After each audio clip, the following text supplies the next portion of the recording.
may bagong memo na nirelease ang SMDC. RFO, Home Furnishing Program. Meron na pong nakapackage na gamit or mga furnitures and appliances. 'Di ba? So imagine, kapag kayo po ay kukuha ng property, meron ng kasamang gamit. O yung mura ha, in all fairness mura. Ang tanong, pag ako ba ay kumuha ng ganitong program na ito, di syempre, dadagdag agad sa 5-spot DP. So, dapat ba i-add agad doon sa babayaran ko? Ganun ba yun? Justin, ganun ba yun?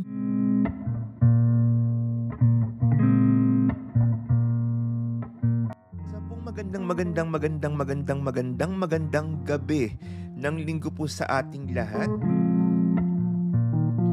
Sa Luzon, Visayas, Mindanao, buong Pilipinas, saan mang panig man kayo ng mundo, magandang araw, tanghali, gabi ng linggo po sa ating lahat. Ako po ang inyong Virtual SMDC International Property Specialist,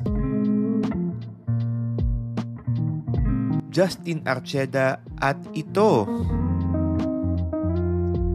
ang SMDC Podcast.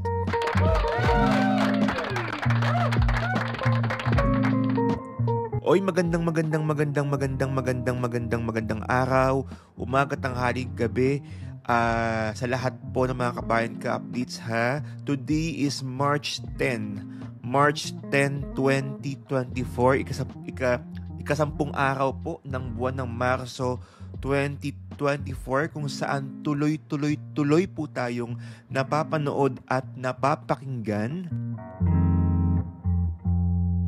sa Spotify, YouTube Music, YouTube channel, Facebook page, and soon, malapit na rin po tayong mapakinggan sa Apple Podcast. Oh, Shala, Apple Podcast. Diba? May pa-Apple Podcast rin po tayo. Oo, so malapit na nga rin po tayong mapakinggan sa Apple Podcast.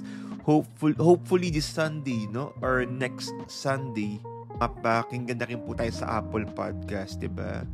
Oh, diba? Talagang palawak ang ating podcast. Oo, kung saan ito po ang nagsisilbing daan para po sa lahat ng mga clients natin na malaman yung mga bagong mga ideas, bagong mga tip or feeds na dapat nyo malaman about SMDC. Kung saan nga po ito ang nagsisilbi nyong tahanan, daan para malaman nyo po ang lahat na mga kailangan nyo pang malaman all about SMDC, di ba? Kasi meron tayong SMDC updates. Na kung saan buwan-buwan nga po tayo nag-a-updates ng mga project ng inyong mga hinuhulugulugan or ng mga project ng inyong mga pinagkakainteresan. At dito nga po sa SMDC Podcast, malalaman niyo po yung mga iba't ibang mga mga kailangan niyo malaman or mga feeds, no? For example, sa papareserve ng unit. Yung about sa mga bagong development sa area ng mga projects na ating tinatayuan. Okay? So, ilan po yan sa mga ating mga di-discuss dito mismo sa SMDC Podcast. And syempre, all about life din, di ba? May mga konting sundot-sundot ng mga buhay-buhay, di ba? Parang medyo hindi naman masyadong kaperahan. May konting twist, di ba? Katulad na nga lamang nung isang beses nga po, kabayan ka-updates, tayo nga po, wala sigurong tao ang hindi nag-alala. No? Noong last March 6, kung nagkakamali, March 6 or March 5. March 6, 2024, na kung saan halos lahat, no, buong mundo ay nagimbal dito nga po sa nangyari sa ating Facebook, Messenger, Instagram. Naku, Diyos ko Lord, alam niyo, gumagawa pa ako ng competition. Nagsisend ako ng proposal, no, kay Miss Rachel. ang isa sa mga IMP ko, Miss Rachel, nag-inquire about Suns at saka Ice, no? Nagsisend pa ako ng proposal sa kanya. At doon, nakakaano lang, no? Nakakabigla lang. Kasi kung saan patapos na nga po ako sa Messenger, no? Patapos na ako mag-upload or mag-send ng mga links na mga kailangan niyang malaman about Suns and Ice. Doon pa ako nahinto sa pag-send ng computation ng Suns. Imagine, nag-send na ako sa ICE o ICE Tower o details, floor plan, unit layout, computation o project number 2. Kasi inaano niya dalawang units na medyo maganda ang location. Oo. So, yung prefer ko daw, 'di ba? So ako tingin ako sa floor plan, sa availability, okay, ng mga projects na uh, prefer natin at ang nabigay ko nga po ay Ice and Suns, no? Pero wag niyo na nga pong tanungin kung anong unit ang binigay ko dahil ay, oo, baka may makakompetensya ako sa ano eh. Basta yun, nagbigay ako ng layout ng proposal ng ICE. Pagkatapos ng ICE, na send lahat, success. Tapos, Suns naman, yung floor plan, layout, 360 degree, biglang nung computation, nag-error. Nag-error, kabayan ka, ay, nako, kinabahan ako. Pero, kampante ako na tama ang password ng account ko. Kasi, di ba, nag-automatic log out siya, no? Parang may problema, ganyan, sa password daw. Pero, kampante ako na tama tong password ko, kaya hindi ko nga talaga binabago. Unlike yung iba nga ginawa, binago talaga nila, naka-multiple palit sila, kasi akala talaga nila, baka nahack yung kanilang mga Facebook. Ako, kampante ako, lalo na nga, nung nalaman ko, etong mga kasama ko mismo sa hotel, etong mga katrabaho kong si Miss Jane and si Miss Rona, may problema rin pala sa kanila mga Facebook. So, kampante ako, baka may technical problem mismo sa Meta. Kasi hindi ako maka-connect sa Facebook, Messenger, and Instagram. So, totoo lang kabayan ka-updates, hindi naman ako nag-alala, pero naiinis talaga ako kasi parang konti na lang andun Kumbaga parang masasend mo na yung computation. Though, alam ko naman na hindi naman siya agad-agad makikita kasi nga ng IMP ko dahil nga syempre parang hindi naman may problema rin naman yung account niya. Kaya lang sa akin, parang ang pangit lang kasi, dire-diretso kasi yung time frame, yung time mismo. For example, di ba, 6:30, nasend mo lahat ng proposal. Tapos, may send mo yung competition, 7:30. So, parang medyo siguro ang uzi lang, no? Pero parang ang arte lang. Pero, sa akin kasi, mas maganda sana ang thread kung dire-diretso. Oo. Tapos, may mga kliyente pa akong kausap. So, alam mo yun, syempre pag may kliyente kang kausap at nasa malayong lugar at bigla nagkaroon ng ganung problema, parang ma-bother ka rin na paano ang komunikasyon ko sa aking consultant, di ba, paano ko maibibigay ang aking regalo, ang aking padala sa kanya, gano'n. Nakikita mo naman, di ba? Nakikita mo naman, di kailangan magsalita pa, nakikita mo na yan. Pero yun nga kabayan ka-updates, parang yun talaga yung mga inalala ko, no? Kasi may mga kliyente akong kausap, and ang hirap talaga, ngayon ko nalaman, ang hirap pala kapag nakarely ka lang talaga sa iisang komunikasyon. Oo, ang hirap pala, no? Kapag what if tuluyan ng nawala ang Meta. Kung sa bagay nga, Friendster nga, di ba? Sa mga batang 90s, no? Yung Friendster nawala, nabuhay naman tayo kasi may Facebook. Pero naisip ko, what if kung walang Facebook, no, walang Meta, walang ano kaya magiging daan natin, no, para sa ating communication. Siguro WhatsApp, ganyan, Viber. Pero iba kasi yung mga nakita mo alam mo yun, sa wall. Kasi nga, syempre, kabayan ka-updates, naniniwala ako na ang Facebook po, no, or ang ating mga social media accounts ang nagsisilbing extension, 'di ba, para malaman natin or makilala natin kung ano nga ba or sino nga ba tong taong to.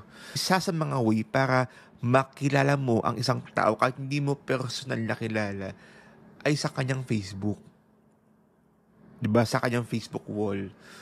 O kumbaga, halimbawa kung puro TikTok ang nakita mo sa Facebook niya, ay TikTokers to. Kung halimbawa naman puro mga politika ang mga pinupost, ay nako, vlogger to malam. So 'di ba, medyo isa yun sa mga way para makilala po natin ang tao kung ano yung wall nila sa Facebook, no? So parang hindi ko ma-imagine ang buhay kahit may mga iba pa namang source of communication or may mga iba pang mga way para ma-communicate mo yung tao. Diba? May Viber, may WhatsApp, pero what if mawala ang Meta? Nandun talaga na parang siguro ang lungkot siguro na talaga ng buhay natin. Hindi, minsan iba yung saya na naibibigay kapag tayo mismo ay nakakapag-Facebook, 'di ba? Iba talaga, no? Kaya naku kung ano man yung mga issue na yan sa mga Meta, sana hindi na maulit kasi ang hirap. Lalo na nga po sa mga negosyante rin, 'di ba? Na kung saan yan lang din po ang naging daan para ma-market, no, yung mga naka-boost. Oo, ako naka-boost din ako sa SMDC Kabayan Investment. 'Di ba? Imagine, sayang ng isang oras na 'yun. Pero wala pa ata isang oras, pero still sayang pa rin sa mga online sellers, 'di ba? Ay naku, Meta. Sana nga po, no, sana talaga hindi na maulit, Diyos ko Lord. Ang hirap po ng may ganyang mga issue. Marami ring nag-alala ng mga netizens, no, dahil nga po sa mga GC. Oo, nako, mahirap yan. Kung ako sa inyo, mag-general cleaning na kayo nang walang resibong makita. Oo. Oo, mag-general cleaning, mag-unsent, erase, delete. Nako, yung mga GC na yan, dyan mismo nakikita ang inyong mga dark sides. But, at least, diba, kung maganda ayos ang Meta, wag lang talaga sana maulit, please. Oo. Kabayan Cup, it's for today's podcast. Alam nyo, meron akong nalaman. May bagong memo na nire-release ang SMDC. Alam nyo, sobrang natuwa ako dito kasi syempre parang isa po ito sa mga nagpapagaan or isa ito sa maaaring magpapagaan ng buhay ng lahat ng mga unit owners. Oo. Dahil po, Kabayan Cup, may bagong launch po. Hindi po project may bagong launch ang SMDC na idea. Ayan, idea ba tawag dito? Ayan. Or bagong program. Ayan, nilaunch po ng bagong program ang SMDC. At ito nga po ang SMDC Good Home. Ano ba itong Good Home na ito? Na SMDC Good Home. Okay? Ito yung mga tinatawag nating mga RFO Home Furnishing Program. Okay? RFO Home Furnishing Program na kung saan kapag kayo po ay kukuha ng property na ready for occupancy na, meron na pong nakapackage na gamit or mga furnitures and appliances. 'Di ba? So imagine, kapag kayo po ay kukuha ng property, meron ng kasamang gamit. Ang tanong, pag ako ba ay kumuha ng ganitong program na ito, di syempre, dadagdag agad sa 5-spot DP. Kasi nga 'di ba pag 5% spot DP, move in ka na. Pagka turnover mo, kailangan may mga appliances ka na. So, dapat ba i-add agad doon sa babayaran ko? Ganun ba yun? Justin, ganun ba yun? Ayan, hindi po.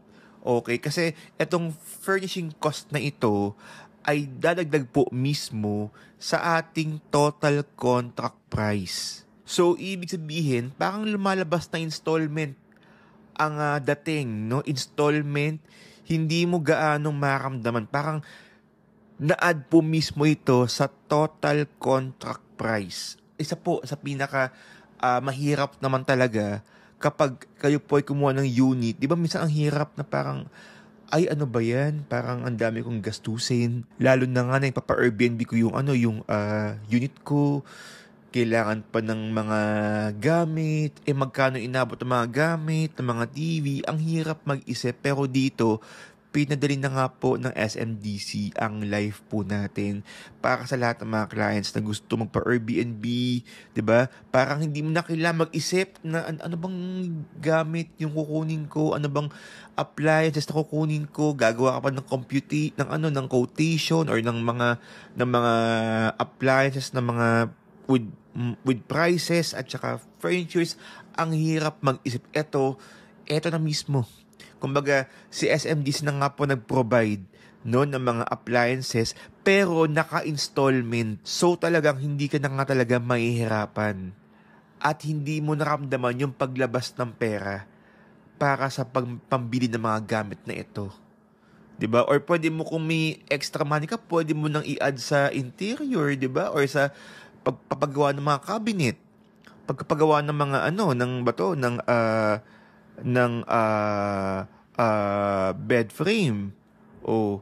So, nasa inyo na nga po yun. Pero, ang maganda nga po dito, imagine, kumuha ng property, kung dati-rate, kumuha ng property, nag-turnover, ang sasalubong sa'yo ay fully finished na unit. About this time, fully furnished na. Pero, hindi mo nga naramdaman yung pagbili ng mga appliances and furnitures kasi nga etong furnishing cost ay naka-add na po sa total contract price, 'di ba? So ang gaan ng life, no? Ang tanong, ano-ano nga ba mga project na pwede etong si RFO Home Furnishing Program, no?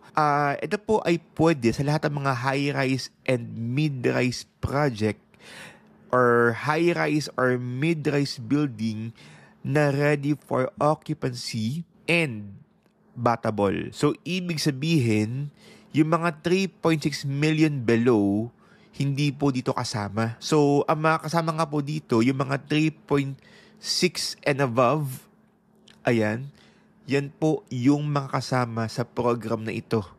Yung mga battable po. At ang maganda nga po dito, can be a build with any payment term. O for example, short 3. Hindi ka pa ready para mag-turnover. Wala kang pang 5% spot DP. So, pwedeng installment yung down payment. No? So, kung inaakala niyo po kabayan ka updates, kailangan pag-RFO, kailangan spot DP na agad na 5%. No. Para medyo mapaghandaan niyo pa, okay, medyo hindi ka gaanong kapusin or hindi ka gaanong mabigla, pwede ho tayong no spot DP term. Pwede kayo makapag-avail ng home furnishing program na naka no spot down payment. Pangatlo, will follow standard turnover timeline and requirements of chosen payment term. Of course, no, syempre. Dapat kapag nag-cleared ng 5% DP, dapat doon ka pala makapag-turnover. What if kung reservation pa lang ang nabayaran? Turnover na ba agad? Ay, kakabayad ko na ng first monthly DP ko, ba't hindi pa nakapag-turnover? Wag daw muna tayong uma-attitude. Wala mo nang attitude kasi nga kailangan 5%, no? Cleared na down payment. Ayan. Nakikita mo naman, di ba? Nakikita mo naman, di kailangan magsalita pa, nakikita mo na yan. Di ba? Seller to indicate in the reservation agreement that unit is under good home program. So, reservation agreement form pa lang na ating pinipirmahan, kailangan nakalagay na po dito na nakalagay na po yung good home program para po masama na agad yung amount no ng home furnishing program. Okay? And ito pala kabayan ka updates, no? Unit furnishing will be done within 30 days upon client's unit acceptance. Okay? From buyer's turnover. Ganito po kabayan ka updates. For example, syempre kapag tayo po ay napag-turnover na o turnover na nga tayo sa unit na to, after that, hindi pa kasama yung mga appliances or mga furnitures. For example, February or March 15. Ayan, March 15 mo nakuha or na-turn over sa yung unit, no? So, bigyan mo si SMDC Good Stay SMDC Good Home ng 30 days para maibigay yung mga gamit like yung mga furnitures and appliances. So, kung March 15 mo natanggap yung unit, by April 15 mo makikita yung mga appliances and furnitures sa unit mo. 'Di ba? So, ganun po siya kabayan ka updates. No, malinaw 'yan ha. Upon furnishing, unit furnishing will be done within 30 days upon client's unit acceptance from buyer's turnover group. Okay. Ano-ano nga ba ang mga kasama, no? At magkano naman ba itong mga packages na ito, no? Okay, meron tayong dalawang klase ng home furnishing program na kung saan ito pong dalawang to ang magpo-provide ng inyong mga gamit and appliances. Okay? So, meron tayong tinatawag na SM Home and R Home. Si SM Home, ito po yung mga nakikita niyo po sa Dep Store. Tapos sa R Home, ito po yung mga nasa medyo high-end naman to. Okay, sa SM Home muna tayo ha. Sa SM Home, ang studio natin, ang home furnishing fee, okay, para po sa studio unit ay 175,000 pesos. O yung mura ha, in all fairness mura. O 175,000, hindi ka na nahirapan pa sa pagbibihis ng inyong gamit or ng inyong unit sa SMDC. So for studio, 175. For one bedroom, 240,000 pesos. For two bedroom, 375,000 pesos.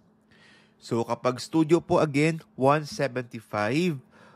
Pag 1BR, 240. Pag 2BR, 375. Okay? So, yung mga price na yan, yung mga presyo na yan, hindi ka na nahirapan, murang-mura na, at hindi pa kailangan bayaran agad-agad. Naka-installment basis. Okay? Sa R Home naman, ito yung mga medyo may pagka-sosyala-syala. Okay? Pag R Home, ang studio natin ay 240,000 pesos. Pag 1 bedroom, 280. Pag 2BR, 480. So again, from studio, pag studio po, na home furnishing fee, magkano? 240. Pag 1 bedroom, 280. Pag 2BR, 480,000. May mala hotel vibe ka ng unit. Ayan. Or furnishing dyan po mismo sa inyong unit. Okay? At ang mga kasama sa package na ito, bed with mattress, floor lamp, dining set, shower heater, fire extinguisher, washing machine, refrigerator, aircon, TV, microwave, curtain, shower curtain, linens, dresser cabinet, side or center table, and sofa. Okay? So ulitin ko po kabayan ka updates.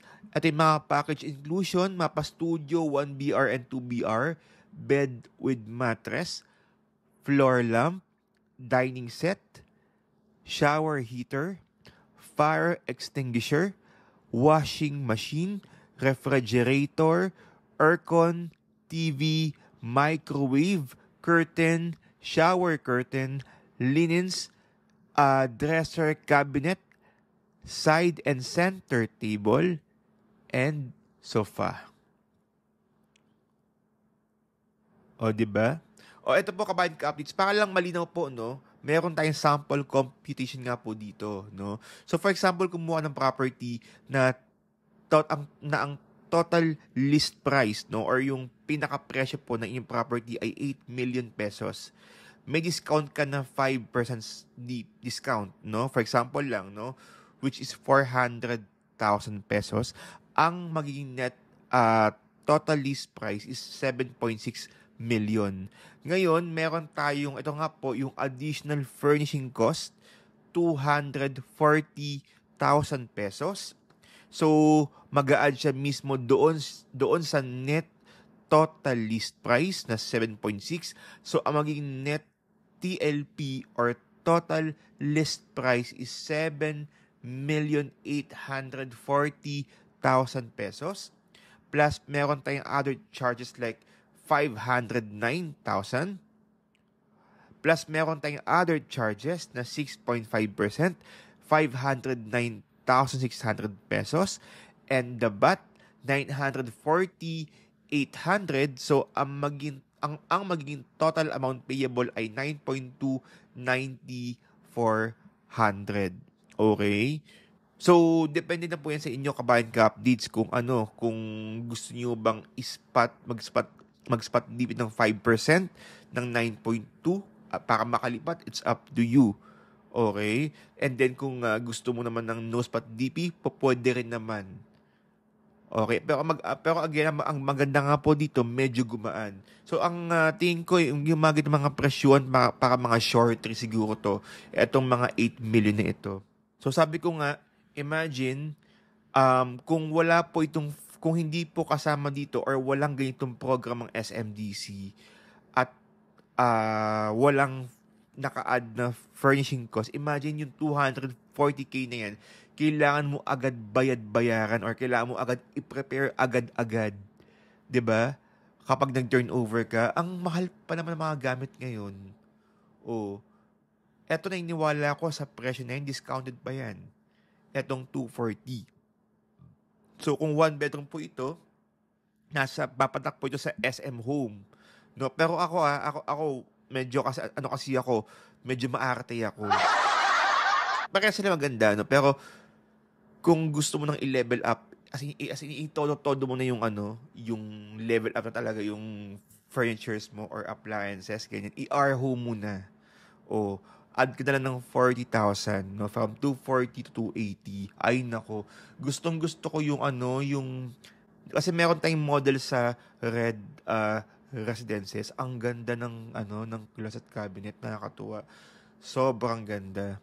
Isa po sa mga araw na ito ay pupuntahan nga po natin etong dalawang unit na ito. Abangan niyo po yan. Pero I suggest kabayan ka updates, no, kapag kayo po ay libre, no, at gusto niyo pumunta po dito mismo sa mga unit na yan, please let me know. Samahan ko nga po kayo.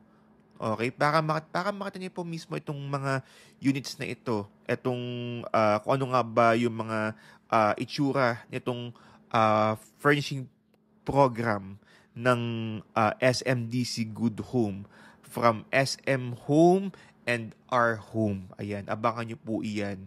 Okay? Ako nung nalaman ko yung balitang to, sobrang ako na-amaze at natuwa talaga. Kasi katulad nga niyan, naiintindihan ko na ang dami mga clients talaga na nagkakaproblema. Pagdating mo ng turnover, hindi lang talaga mga bayarin ang nagiging problema ng mga clients natin. Minsan, yung mga yung mga gamit, yung mga appliances, furnitures, ang hirap mag-isip.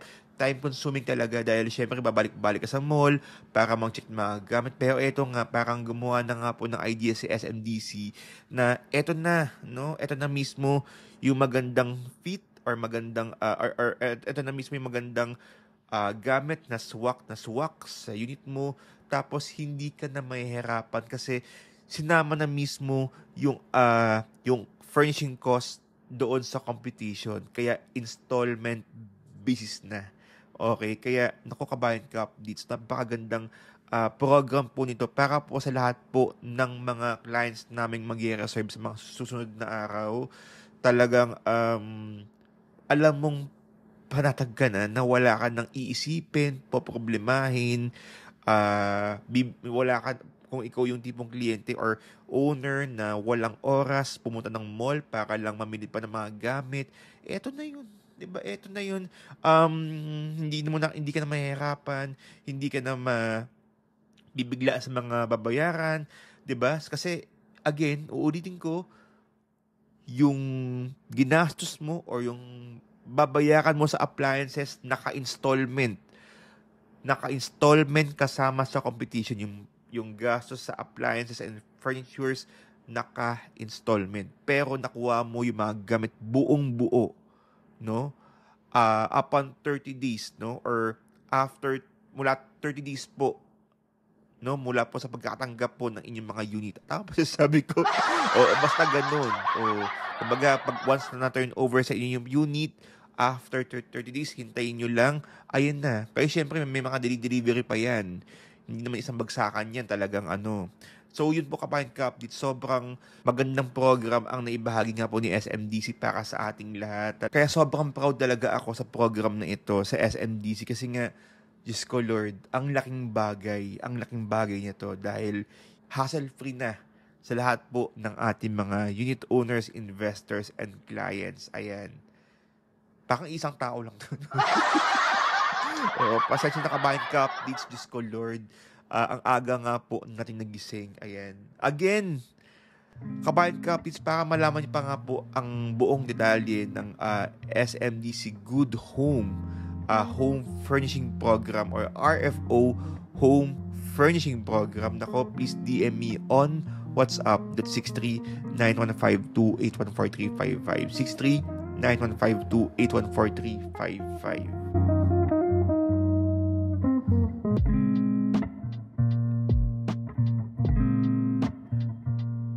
And syempre po kabayan ka-updates, kapag may mga tanong din po kayo, no, all about SMDC projects, naku, wag ko kayo mahiya, mag-DM lang po kayo.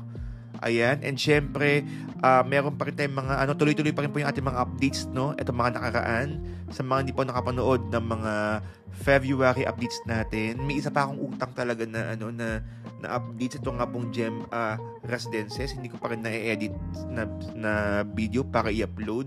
So, lahat po ng mga February natin na construction updates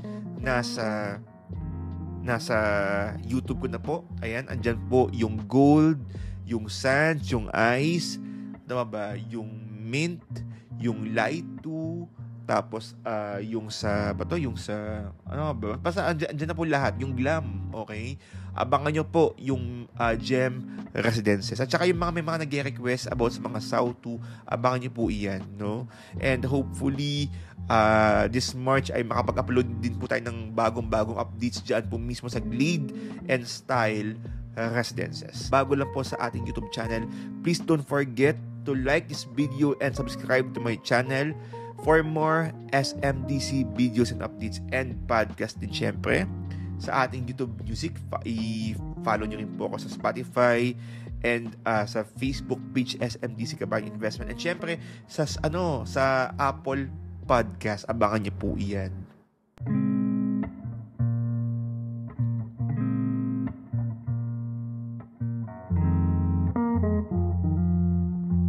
Once again, kabayan ka-updates, nako ha, maraming ay, happy birthday nga pala kay Yeon Lee. Ayan, sa aking client po na nasa Korea na kumuha ng gold residences. Kay Miss Yeon Lee, happy birthday. Okay, mega shoutout to Miss Maria Naval. na nasa Pilipinas po, kaka-contract signing lang po niya with Miss Min. Okay? Namit mo niyo yung aming secretary si Miss Min. Pasensya na po talaga kayo. Hindi ko na po kayo na hindi po tayo nakapagtagpo. Ayan. Sino ba? Okay. So, yun po kabayan ka updates, no? Again, maraming salamat, Miss Maria Naval. And, again, kabayan ka updates, maraming